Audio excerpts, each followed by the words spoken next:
Last season, Laker fans were ready to build a statue in Rob Pelinka's honor, dub him the executive of the decade, and throw a parade to celebrate this man for trading Russell Westbrook at the trade deadline, even though they were only 18 and 15 without him. The point being, they're building a team around Anthony Davis. They're building around LeBron James, yet they're still able to prepare for the future. But will that equal an NBA championship this coming season? That remains to be seen. But before we get into all that, subscribe to the channel.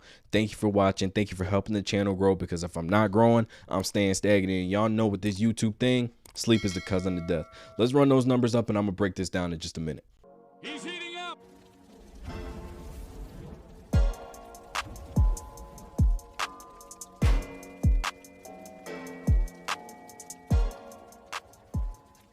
Now, last year, the Lakers were 25 and 27 with Westbrook in the lineup. They were 18 and 15 in total without him, but 18 and 12 after the trade deadline. That trade consisted of Russell, Beasley, and Vanderbilt going to the Lakers, Conley, Nickeil Alexander-Walker, and 3 second-round picks going to the Wolves, Westbrook, JTA, Damian Jones, and a first-round pick going to Utah. What's not fair in this situation is Westbrook being blamed for everything that went on in LA last season. They called him a cancer. They called him a vampire, said he was bad for morale in the locker room. But also, you could possibly point to the fact that Anthony Davis missed 24 of his first 51 games last year. That might have a bearing on some of your success if one of your best players and one of the best and most talented players in the league is consistently out of the lineup. He's in the running for Defensive Player of the Year when he's healthy, MVP runnings. He's putting up 25 and 12, 25 and 10, blocks. He's doing all the things that need to be done when he's on the court and healthy, but the problem is keeping him on the court. Now, a lot of the summer moves that the Lakers made are just a follow-up to the trade deadline moves that they made last year. Summer moves like getting Gabe Vincent.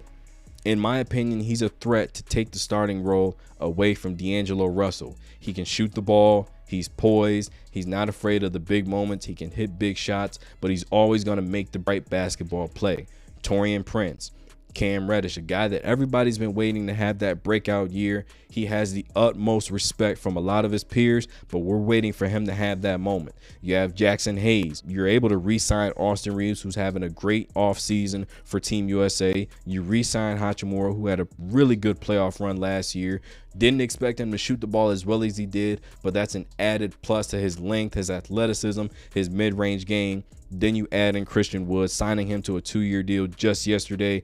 I think he was waiting in the wings, hoping that somebody would pick him up. But a lot of teams are waiting to see what happens with Damian Lillard, waiting to see what happened with James Harden. He made the right decision, not waiting to see what everybody else was doing, and gone ahead, secured the bag. Now, you still have LeBron, obviously. You sign Anthony Davis to a 60+ a year deal. Then you keep D'Angelo Russell and Vanderbilt. This team has a lot of length, a lot of athleticism, a lot of shooting. They probably lack experience. They probably lack defense.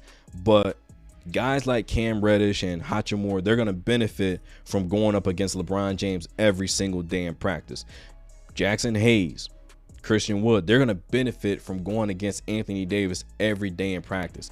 And Gabe Vincent is a high motor player, always intense. He can pick you up 94 feet. That's going to bode well and make Austin Reeves and D'Angelo Russell a lot better in practice, and it's going to translate in games. Like I said, Gabe Vincent is a threat for that starting role. Keep an eye on that position for the LA Lakers. Now, I have a projection for the Lakers to go 50 to 53 wins next season. Now, listen, does that equal championship? I don't know. But look at that division. They have the toughest. I'm not going to go completely into it because I want to save that for the preseason preview, but the Pacific Division is absolutely loaded. If the Sacramento Kings can build on last season, every team in this division is championship contenders. You look at the Kings. They have Fox. They have Monk. That's a good start in the backcourt. You have Mitchell coming off the bench for them. You have Barnes. You have Sabonis. And you have Mike Brown at the helm. That's going to be a problem for anybody. You have Bradley Beal, Kevin Durant, Devin Booker, DeAndre Ayton. I don't know so much about the playoffs just yet, but on any given night, any of those players can give you 30. That's a scary sight to behold. Then you look at the Clippers. Kawhi Leonard, Paul George, they look to be healthy. They said they're having a good offseason. You get a full offseason with Russell Westbrook and Ty Lue being able to bounce thoughts off each other, being able to get in a lineup on how the team is going to be run. And you also look at the Golden State Warriors. You can never count them out. They lose Jordan Poole. Yes, they lose somebody that could potentially be the future of their organization, but you swap him out for a Hall of Famer in Chris Paul, a first ballot Hall of Famer in CP3, one of the greatest point guards in NBA history, coming off your bench. That's going to be a problem for a lot of teams to deal with. And obviously the LA Lakers, I just went down their entire roster.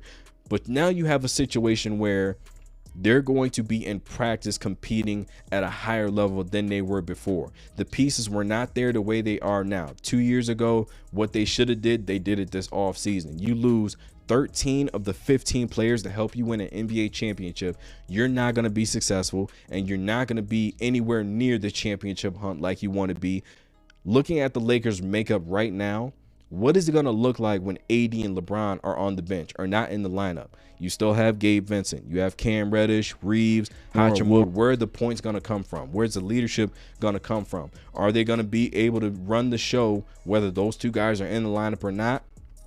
That's why I said around 50 wins, 53 wins, simply because you're going to have to count on Anthony Davis missing at least 15 games. LeBron James 10 plus maybe, if he's able to stay healthy and get around that 35 minutes per game range. Stay away from 40 as long as you possibly can and as often as you possibly can, and have other guys, have these young guys log a lot of those minutes. Reeves and Hachimura is going to be very important because, like I said, Reeves is having a pretty good offseason with Team USA, but it's expected of him to have those 15 to 20 point nights, simply because not only did he have a great season last year, he's gotten paid now, and on top of the fact that he's in the scouting report now, teams are going to be ready for him.